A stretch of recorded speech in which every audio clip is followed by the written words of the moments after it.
I choose to rent even though I can afford to buy, and anytime I say this on social media, people get really mad. So today we're going to talk about it because we're conditioned to think that buying a home is the pinnacle of financial success, and honestly, I think that there are elements to this that are a myth, at least in the housing market today. There's a lot of personal finance jargon on the internet, but here at Break Your Budget, we cut through the crap and focus on getting the basics right.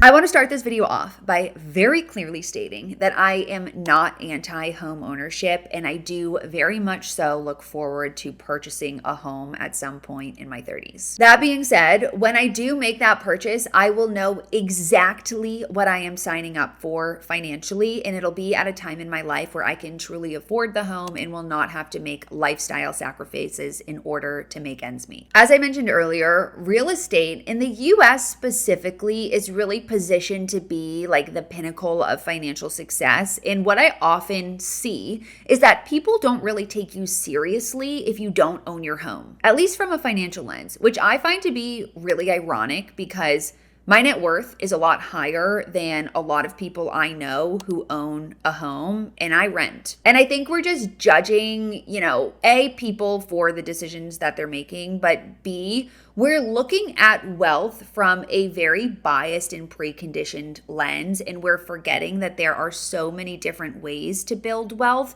and a home isn't the only way to do that. Really, what we've been conditioned to believe is that buying a home is inherently better and renting is throwing your money away. And while obviously I can understand the sentiment behind this, I do really think it's rooted in the housing market and economic circumstances that are currently outdated. And it's a little bit unfortunate, I do think it should be easier to buy a home and it shouldn't cost as much, but that's a conversation for another video, of course. But what I really want to highlight in this video is that there are sunk costs to your living expenses, whether you rent or whether you buy. Like, we completely choose to ignore all of the additional and ancillary costs to owning a home when we're thinking about the purchase or even comparing it to rent, because we're just saying like, oh, well, if I buy a home, I have equity, and if I'm renting, I'm throwing money away. And that isn't necessarily true 100% of the time. So here's how this video is going to work. We're going to walk through some of the things that you should consider when you're making the decision to purchase a home. And then we're going to talk about the sunk costs and the true costs of purchasing and how to look at these costs and use it as part of your evaluation process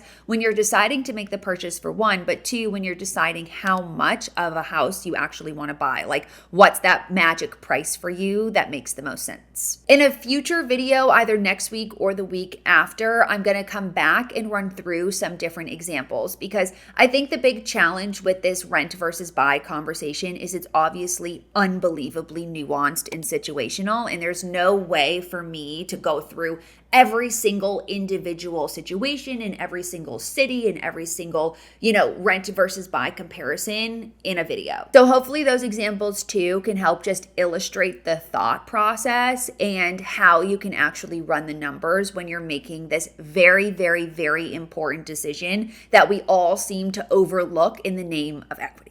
I do also just want to share before we get into the rest of this video, because this is not my first rodeo talking about renting versus buying on the internet. I know it's a very emotional conversation.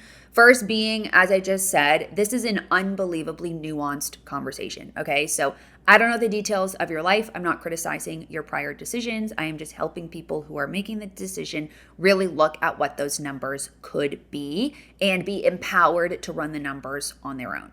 Next, I'm fully aware that rents increase every year. Feel free to remind me in a comment because it helps boost this video, but believe me, I know. Next is that I am framing this video around homes being your primary residence. If we're talking about purchasing a home as an investment property, purchasing a multifamily home, house hacking, and all of these other ways that you can get into the real estate game, that again is a different conversation. We're talking about homes as your primary residence. And lastly, I want to emphasize not every decision that you make needs to be perfectly financially sound. There's an enormous element to home ownership that is emotional, and that's totally valid and part of the decision making process. The key is that even if it isn't financially sound, you still need to be able to reasonably afford it. And if you can, that's fantastic. So, with all of that in mind, let's get into it. So let's talk about some of the factors to consider when you're making the decision to purchase a home. Traditionally, many people think of purchasing a home as sort of something that they're supposed to do or like the next thing to do on a very set and specific timeline of events. So you graduate college, you get a job, maybe you get married and start a family, and then you buy a home. And there you are, the pinnacle of financial success, and you've achieved the American dream. We really have been brainwashed to think of buying a home as a marker of success. And what this does is it causes people to rush into a very financially significant decision that they may not be able to afford or where they may not have assessed the true financial impact of that choice. Buying a home really is the biggest financial decision that you'll make. It is a big deal and we need to start acting like it. Anyways, let's talk about some of the factors to consider when you're making the decision to purchase a home. I have a couple of financial factors to consider, but also a couple of more like emotional lifestyle factors to consider as well. Because I do really want to emphasize that the choice to buy a house is more than just the dollars, right? Obviously, your home is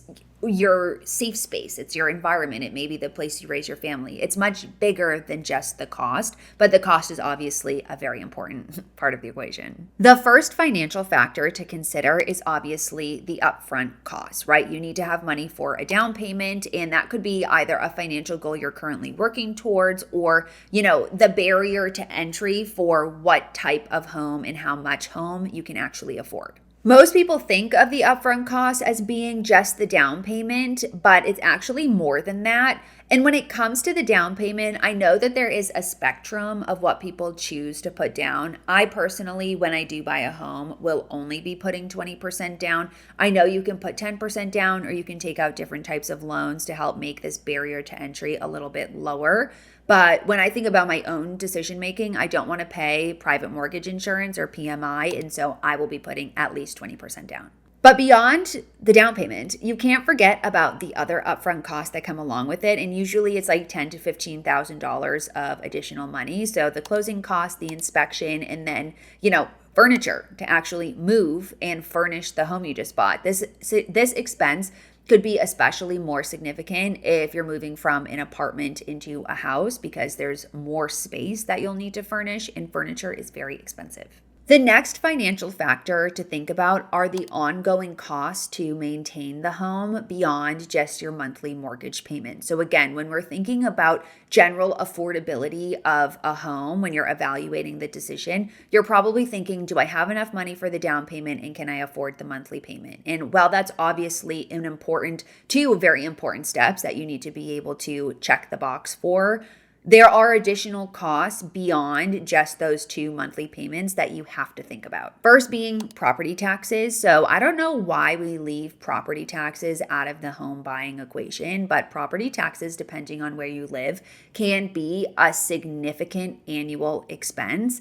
And they also often go up, especially if your home is reassessed at a higher value each year, which is the goal, right? Like you want the value of your home to go up. But depending on where you live, your property taxes can go up with it, and those costs can be sudden and significant. And then the second layer of it all are the maintenance costs, right? So generally, like the guideline for budgeting for annual maintenance on your home is 1% to 3% of the purchase price or the value of the home. So depending on, again, the price of your home, these maintenance costs could be significant. Obviously, they're going to vary year over year. Some years you might have none, but some years you might need to get a new roof, or you might need to repaint your house, or you might have some sort of issue that you couldn't predict. And so you have to factor that into the annual cost. If you're not actually spending the money in that year, you should be saving it anyways because those expenses will come up at some point in time. The last financial consideration to make is really the real estate market in your local area where you would be considering purchasing a home. And obviously, like if you're ready to buy a home and all of the other factors are aligned, if property values are a little bit overvalued,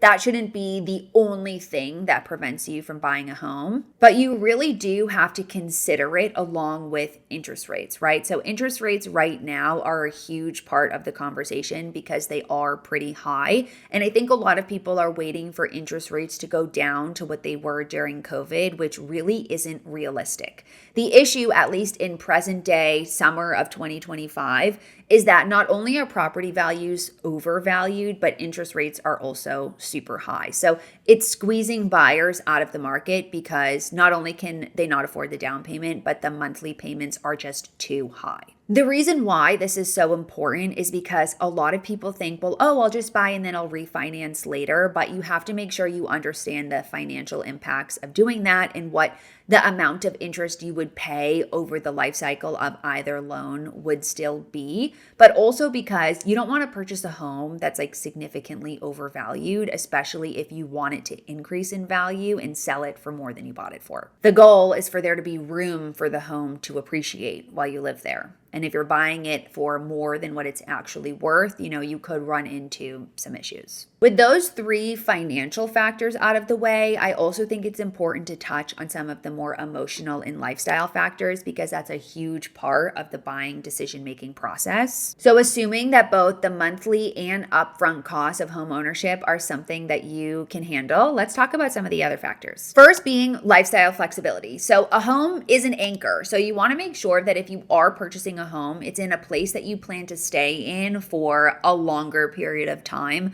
Obviously, you don't need to stay there forever, but 5 to 10 years is kind of that sweet spot for at least making sure that the money you're putting into the home is generating something for you. It may make a lot of sense depending on your life situation, right? So if you are planning to start a family or you're moving to an area where you know you want to put roots down, that could be an opportunity to really consider purchasing real estate. And then the other layer of this is related to your job, right? Like, are you feeling financially secure in that you have job stability? Because you don't want to end up in a situation where you're out of work or your work changes severely. And then now you have this enormous mortgage and financial obligation where you're struggling to make ends meet. These lifestyle elements are super, super important to consider. And I would consider them highly as part of the decision-making process because it's not super easy to just pick up and move. And it's also not easy, at least in the current climate, to get a new job really quickly. Buying a home is both a financial decision and an emotional decision. So you have to consider the factors for both. When I'm thinking about this through the lens of my own life, the financials I have pretty much all buttoned up. But when it comes to the emotional side of buying a home, that's where I'm sort of like, this doesn't really make sense for me because I'm not really in a phase of life where I need to live in a house. And I'm also not in a phase of life where I want to take on that financial burden on my own. So the lifestyle elements are what's holding me back more so than the financials. But I would really challenge you to look at both layers with a very critical eye and avoid defaulting back to this idea that like you're building equity as the reason for buying a home or that it's just like something you're supposed to do at the phase of life that you're in.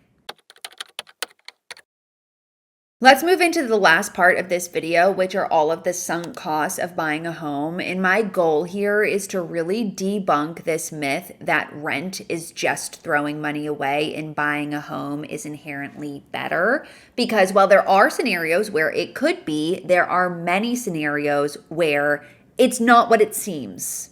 I do have some notes here on my laptop, so I am going to be looking at those because I don't want to mess up what I say here or like misstate any of the math. So I'm going to be looking at my laptop and I'll also do my best to help illustrate some of this on the screen as well. So For whatever reason, when we talk about home ownership, everybody gets caught up in this idea of equity, right? You've probably heard, well, you can build equity through real estate. It's one of the best ways to build equity. And, that's inherently true, right? I wouldn't say it's, the best way, but it is a way to build equity. There are other ways that you can build equity too, like investing consistently in the stock market.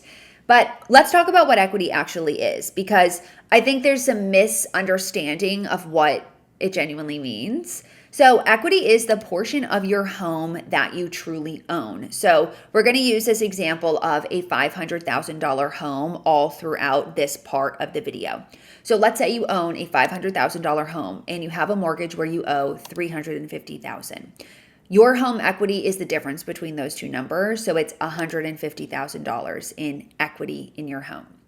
That being said, and I think the reason why, equity is at the forefront of these conversations is that your equity can fluctuate based off of the value of your home. So if the market value of your home increases, you have more equity, right? So let's say the market value of the home increases to $600,000, you still owe $350,000, but your home equity goes up to $250,000. So, that's where people are comparing it to, or saying that it's better than the stock market, because real estate gains can be higher, but they're not always. So I think we need to get rid of this black and white thinking when it comes to real estate as a whole.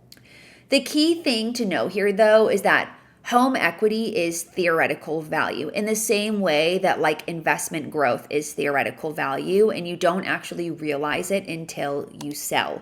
The challenge is with real estate, it's entirely illiquid, okay? So you don't actually reap those gains unless you sell your property. So this idea of equity, well, obviously the value is clear, right? I'm not trying to say that it's not. It's not cash money in your pocket in the immediate term. It's not necessarily accessible value. And when you factor in sunk costs, it may not and likely is not as much as you actually think. Okay, this is where we lose a little bit of this equity conversation, and where a lot of people choose to just turn a blind eye to in the name of equity. So let's talk about it, because there are a lot of sunk costs of home ownership that should be part of the equation when you're evaluating if it makes financial sense for you to buy. So first being interest on your mortgage. Why are we not talking about this? Okay, because this is a significant expense. So let's say, again, we'll go back to this $500,000 home. You buy a $500,000 home and you're putting $100K down, which is 20%. So at current rates, which are 6.5% as of, July, August of 2025, they could go down later this year. Nobody can predict the future. If you were to make your monthly payments as is over the course of the 30-year term of the loan, we're assuming you take out a 30-year mortgage, you'll pay an additional over $500,000 just in interest on the mortgage. That number should shock you. It could be manipulated if you make additional payments on your mortgage or extra payments and you pay it down sooner, okay? Or if you put more money down on the home, obviously you can take out a smaller mortgage. And to this, whenever people say, well, you'll be paying interest on the mortgage, first of all, they're usually not calculating out over the lifetime of the loan how much that actually is. It essentially doubles the price of your home, right? And we haven't even gotten to any of the other ones. People will say, well, you're building equity, right? So great, home values increase. They don't always, okay? They don't always, just like the stock market, they don't always. And we've also been evaluating home purchases in the context of the past. So there's this thing about the stock market where it says historical returns can't be used to forecast future results. And obviously, we use those historical returns anyways to forecast out future results. That's where you get that 7% annual growth, whatever. It really does also apply to the housing market here. Obviously, we have to forecast out something, okay? And your home can increase in value. We've seen it. The issue is we're looking at homes increasing in value at this exponential rate based off of what is a very, or feels like a very unique situation with home values increasing as a result of the pandemic, right? Like that's a very unique one-off scenario that can't really be used as a marker of what to expect if you were to purchase a home in 2025, because the, circumstances of the economy are just different.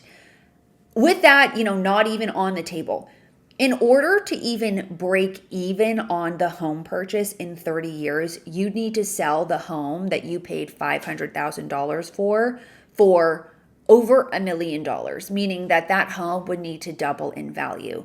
I'm not saying this is impossible, because it entirely is. And again, we've seen it, but there's no way to actually know, and you don't actually have like real equity in the home if that's the case. So again, that's $1 million just to break even. This isn't factoring in any of the additional sunk costs. So under certain market conditions, this could be possible, but we don't know. The next layer of sunk costs that we have to talk about, this is like the most minor of them all, are the transaction fees at the time of purchase. So closing costs, which by the way, are not factored into this idea of equity. And those are usually around like $10,000, depends on the purchase price of the home. So the good thing about this is that it's a one-off cost, but it is something you do have to think about. We touched on it earlier. It's part of those upfront costs when you're making the purchase. Next are repairs and maintenance. So the general guidelines and advice around predicting repairs and maintenance costs for your home is to estimate 1 to 3% of the value of the home annually. So to hit it right in the middle on a $500,000 home, we'll assume 2% annually for repairs and such. And that will put you at about another $10,000 a year, or about $300,000 over a 30-year period. The next layer here are property taxes, which again, I don't know why we're not talking about these, because they are a variable expense. Property taxes are a sunk cost. Usually the counter to this is that you get tax deductions on certain property taxes and the interest on your mortgage. And okay, that's totally valid, right? But if you were to actually run the math, which I recommend you do, you can do it in ChatGPT if you want to, it's not a significant amount of savings. It's not as significant as you think, and it's not enough to justify a home purchase in totality, okay? Like buying a home for tax deductions is a silly reason to buy a home, in my personal opinion. Plus, those tax savings go down every year as you are paying less interest on your mortgage, right? So like, I don't really think that should be a driving decision. All that to say, going back to property taxes, this is going to vary state by state, because different states have different rates, and some states have locked in property taxes, meaning that whatever the tax rate is at the time of purchase, it just stays that way. But some have floating rates where every year the value of your home is reassessed and your property taxes are adjusted based off of that new value. So, you'll need to make sure you know what that looks like in your state. But obviously, the goal is that your home value is increasing. And as a result, your property taxes are going to increase with it. So let's assume 1.25%, which when I did a quick Google of what's the average property tax rate in the US, it was 1.25%. On a $500,000 home, you'd pay about $6,200 annually in property taxes, or $187,000 over 30 years, assuming the value of your home doesn't go up, which again, it probably will. So I bet you thought we were done, but we are not, because we also have to talk about homeowners insurance, which you kind of have if you have a house. So this is another cost that is super variable, and it really does depend where you live in the value of your home and the type of coverage that you have, okay? So you can sort of run the gamut. But with, again, another quick Google search, I found that the average tends to be about $2,500 per year, which is about $208 per month, which, by the way, is less than what a lot of people pay in car insurance. So it's likely that that number is actually like grossly understated and super conservative. So it'll probably be higher. But for the sake of this video, we'll just keep it at that. And also, just like everything, it'll go up every single year. So let's say, it doesn't. And over the course of 30 years, you pay $2,500 a year in homeowners insurance. That's $75,000. So those are the sunk costs that we'll cover here. I didn't even touch on PMI. So if you put less than 20% down on your purchase, you will pay private mortgage insurance. And then also HOA fees, because obviously it depends where you purchase and those can vary so significantly. And I'm also not even factoring in any sort of upgrades or renovations. Remember, this isn't a perfect calculation. I'm making a lot of assumptions, and I'm also not thinking about growth of different numbers. I'm holding a lot of these numbers pretty steady, which isn't necessarily fair, but I want to be conservative on calculating these. And again, take the number that I'm going to share with you in a moment. It's probably going to be higher. Okay. So let's add all of these up in addition to the $500,000 you spent on the home. So we're thinking about a $500,000 home over the course of a 30-year loan with a 6.5% interest rate and 20% down. Okay. So you have the $500,000 cost of the home. And then you have the interest, which is about $511,000. Again, this is assuming you're not making any additional payments, which maybe you would, but for the sake of the example, we're just assuming straight line. So we're at over $1 million in just payment for the home so far. Then we're at $300K total for the amount of repairs and maintenance, $187K for property taxes, and then $75K for homeowners insurance. So in total, the conservative outflow of dollars that you would spend on the home over the course of those 30 years is $1.583 million. And $1.083 million of those dollars is technically sunk costs: interest, taxes, repairs, insurance. Okay?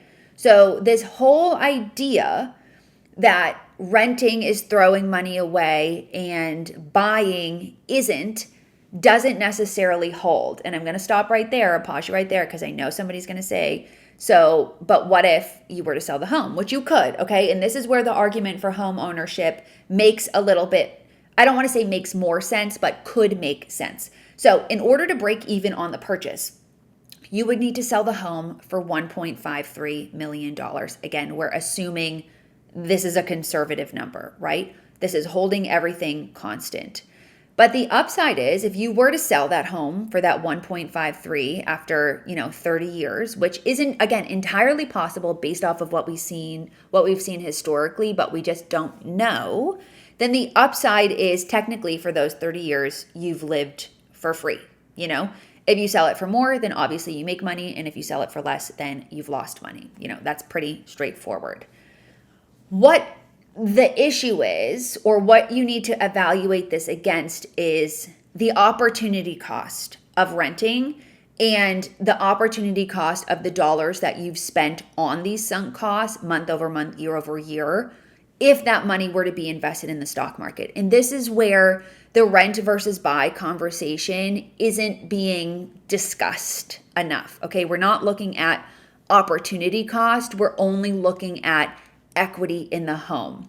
Most people look at it as a one-to-one because, they'll say, well, if I rent, then I would have thrown all of that money away and I wouldn't have any equity and that would just be sunk cost of living. And you're not wrong when you say that, but it's not entirely true, because if you were renting and your monthly costs were significantly lower, which in the current economy, in many places they would be, and instead invested the money that you put in the down payment into the stock market, you may have grown your wealth to be significantly, and likely would have grown your wealth to be significantly more than that $1.53 million over the course of those 30 years. So, you really have to think about that. And by the way, we haven't even talked about inflation, okay? So the inflation isn't even part of this conversation. So that's also a huge factor that erodes the purchasing power of your dollar. If we're looking at it as a one-to-one, you're breaking even on a home ownership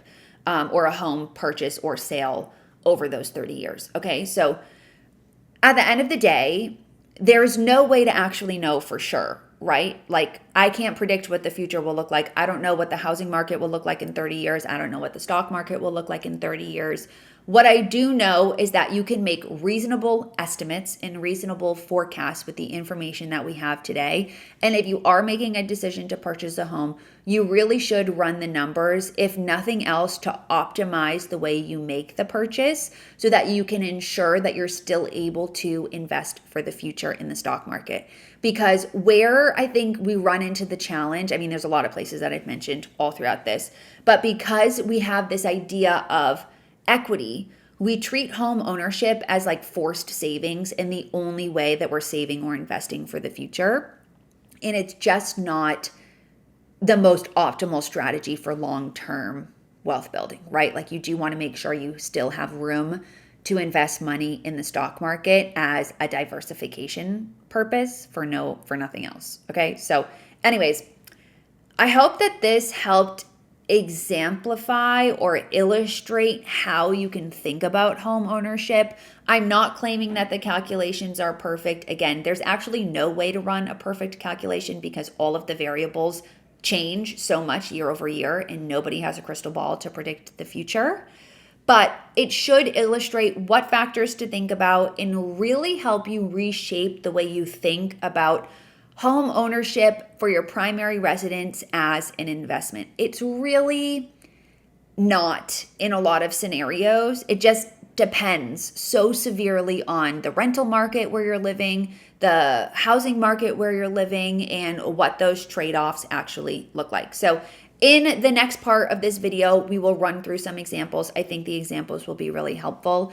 If you have polite commentary, discourse, or insights you'd like to share in the comments, I would love to hear from you. But remember, it has to be polite because I don't claim mean comments in my videos. But with that, yeah, I'll catch you in the next one. Thanks so much for watching.